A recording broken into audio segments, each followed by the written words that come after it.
Welcome to H today. వ్యక్తి ఆక్రమిత స్థలం కాదు, స్వయంభుగా వెలిసిన నల్లమారమ్మ ఆలయం. ఇది స్వయంభుగా వెలిసిన నల్లమారమ్మ తల్లి దేవాలయం. అభివృద్ధి విషయంలో ఎవరు ఆటంకాలు కల్పించినా ఆగేది లేదని, ఇది మా గుడి.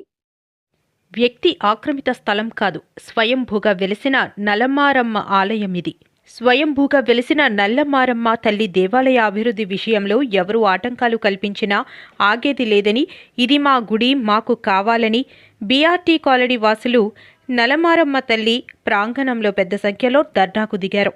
అనకాపల్లి మండలం పిసినికాడ పంచాయతీ బీఆర్టీ కాలనీలో శ్రీ నల్లమారమ్మ తల్లి ఆలయ అభివృద్ధికి ఈ కాలనీ వాసే ఆటంకాలు సృష్టిస్తున్నారని, ఇదే కాలనీకి చెందిన ఒక వ్యక్తి వివిధ రీతుల్లో ప్రభుత్వ అధికారులను కలిసి ఈ గుడి అభివృద్ధి జరగకుండా అనేక ప్రయత్నాలు చేస్తున్నాడని, అవి సాగవు అని కాలనీ వాసులు ముక్త కంఠంతో మీడియా ముందు తమ ఆవేదనను తెలిపారు.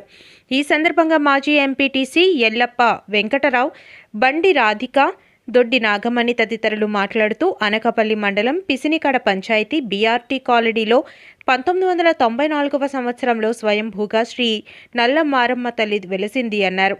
అలాంటిది ఇప్పుడు తప్పుడు సంతకాలు సేకరించి రకరకాలుగా కుయుక్తులతో గుడి ఆపాలని చూస్తున్నారని అన్నారు. ఆక్రమిత స్థలం ఇది అని చూపితే ముందు దీనిని ఆనుకుని ఎన్ని స్థలాలు ఉన్నాయో సంబంధిత అధికారులు ముందు తేల్చాలన్నారు. అప్పుడు మాత్రమే ఈ గుడి జోలికి రావాలని డిమాండ్ చేశారు. మాది అనకాపల్లి జిల్లా అనకాపల్లి మండలం పిసినిగాడ పంచాయతీ బీఆర్టీ నగర్ అండి.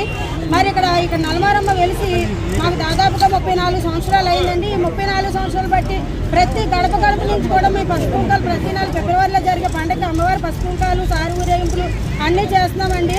మరి ఒక 5 సంవత్సరాల నుంచి గుడి నిర్మాణం అనేది చేయడం జరుగుతుంది.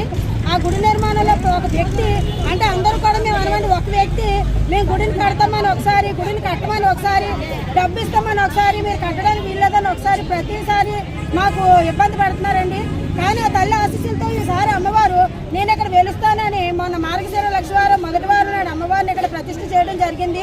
అప్పటి నుంచి కూడా ఆ వ్యక్తి మమ్మల్ని చాలా ఇబ్బంది పెడుతూ, మా గ్రామస్తులు చాలా ఇబ్బంది పెడుతూ, పనికిరానిటువంటి సంబంధం లేని వాటి కేసులు అన్నీ పెట్టి అధికారుల మీద, మా గ్రామస్తుల మీద, మా పెద్దల మీద, మా ఎంపీటీసీ గారు అందరి మీద కూడా కంప్లైంట్లు పెట్టడం.